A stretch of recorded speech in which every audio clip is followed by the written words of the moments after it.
People in the village of Lytton in British Columbia went from dealing with record heat to fleeing from a wildfire that destroyed pretty much their entire community on Wednesday.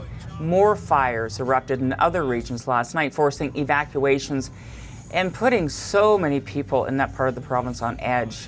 Is this what people there and in other parts of Canada are going to have to increasingly deal with? Or can Canada do more to prevent these disasters, or at least mitigate the impact of them?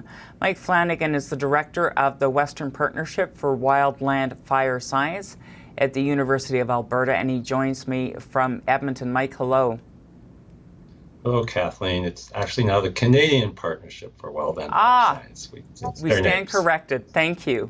So as you look at what's happening, particularly in BC, you see this heat wave, these wildfires, such an early start, and all these national heat records being broken. Just tell me what's going on in your very smart and informed head, because you can appreciate the implications of this better than most people. So, I think it's important to understand that we need three ingredients for a wildfire to occur. And this applies to British Columbia as well as California or Australia, wherever you are.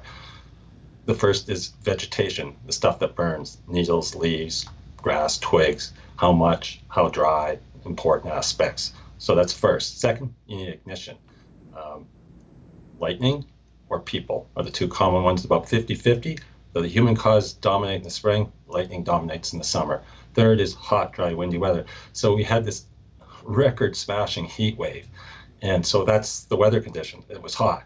But this record-breaking heat made the fuels exceedingly dry, because as the temperature warms, it gets more efficient at sucking the moisture out of the fuel. So the fuels are dry, which means it's easier for a fire to start, easier for a fire to spread, and it means more fuels available to burn, which means a higher energy, higher intensity fire, which is difficult to impossible to extinguish. So we saw this heat coming. If we could prevent the fires, you could dodge a bullet, but lightning came, and those pyrocumulonimbus, fire-generated thunderstorms. And there was thousands of lightning strikes from these thunderstorms generated by these fires that started new fires.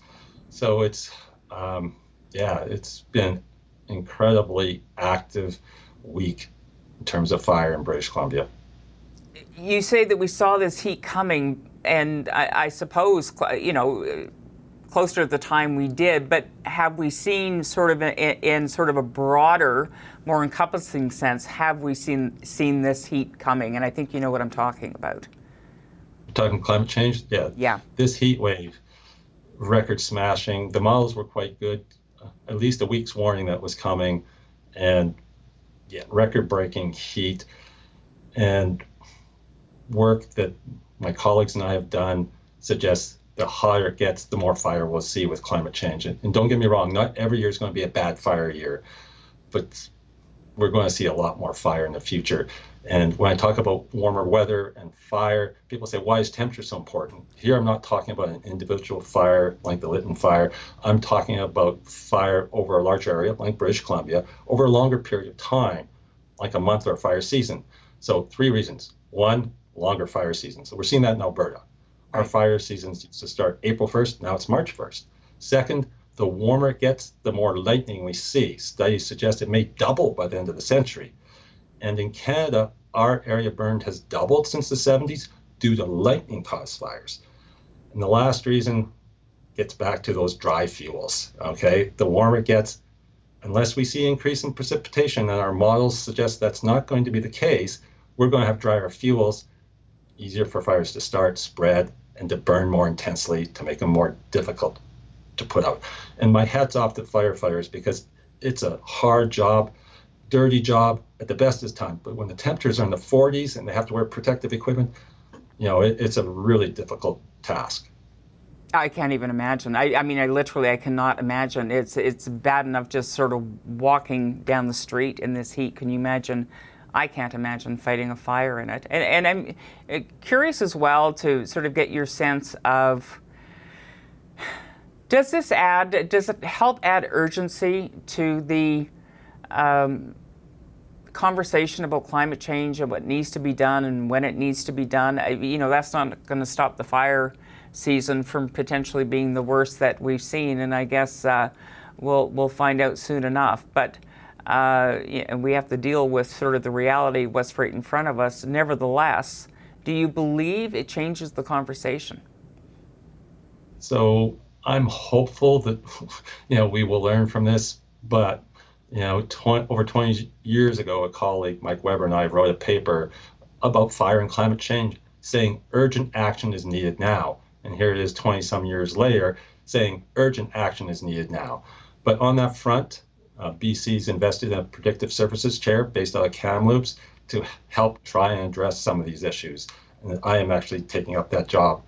And there are other things we can do. Fire Smart Canada has an excellent program to help better protect homes and communities from wildfires. So there's also funding from the federal government through NSERC, Natural Science and Engineering Research Council, it's a mouthful, to help us better manage fires for climate change. So there are positive signs, but in the meantime, we have the sad, tragic loss of people and homes in Lytton. Yeah. Out of their homes for, what looks to be a considerable length of time. And you talked about managing fires and fire season. Just speak a bit to that, because I know it's early, but it seems to me, climate change is with us. The wildfire seasons are with us. As you point out, they're happening earlier and earlier. And as much as we can fight climate change, in the meantime, we have to figure out how to manage this, whether it's through land management or building codes or those sorts of things. So presumably that's a really key part of the conversation you think needs to happen. Yeah, and all of those things you mentioned are right. And we are working in those areas and need to do even more work. But I'll go back to the three ingredients. Weather, we can't do anything about the day-to-day weather, though we can, as a global community, do something about climate change to reduce these extreme conditions. Second, we can't do anything about lightning, but we can and do things about human-caused fires. All human-caused fires are preventable. The Lytton fire is still under investigation, but it sounds like it was a human-caused fire. And so these are preventable, so we can do things better. And the last ingredient is vegetation. We can't manage the vast forests of Canada, but we can manage our vegetation, our fuels around communities. So that's the part of the Fire Smart program.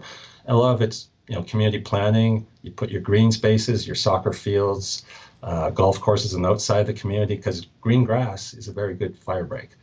But there are things we can do to make our communities more fire resilient, but we have to learn to live with fire and smoke.